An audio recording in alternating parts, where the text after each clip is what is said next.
महाराजा बाळक उच्च विद्यालय जिलास्तरीय 79तम स्वाधीनता दिवस उपलक्षे विभिन्न प्रतियोगिता आयोजित। गजपति जिला सदर महकुमा पारलाखेमुंडी स्थित महाराजा बाळक उच्च विद्यालय आसंता जिलास्तरीय स्वाधीनता दिवस पालन उपलक्षे विभिन्न प्रतियोगिता मान अनुष्ठित हो जाइछि। एही प्रतियोगिता उच्च विद्यालय और महाविद्यालय स्तर में प्रतियोगिता मान अनुष्ठित होइतिला। एही प्रतियोगिता प्रबंध, वक्तृता, देशात्मबोधक संगीत, चित्रांकन प्रतियोगिता आयोजित होइतिला। एथिरे कृति प्रतियोगी को गजपति स्टाडियम ठारे जिलास्तरीय स्वाधीनता दिवस दिन मुख्य अतिथि द्वारा पुरस्कृत करा।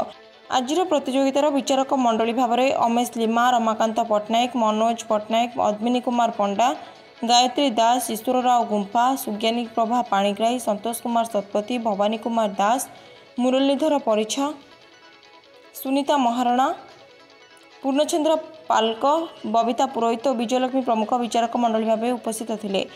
एही सबु प्रतियोगिता को जिला सूचना और लोकसंपर्क विभाग पक्षर आयोजित कराजिता बेले जिला शिक्षाधिकारी कार्यालय पीटी शिक्षक सुरेन्द्र कुमार पात्र और श्री रमाकांत बराड़ समस्त कार्यक्रम को परिचालना करथिया बेले महाराजा बाळक उच्च विद्यालय समस्त शिक्षक सहयोग करथिले, जहाँकि आज 4टा बेले जिला प्रशासन पक्षर सूचना दी।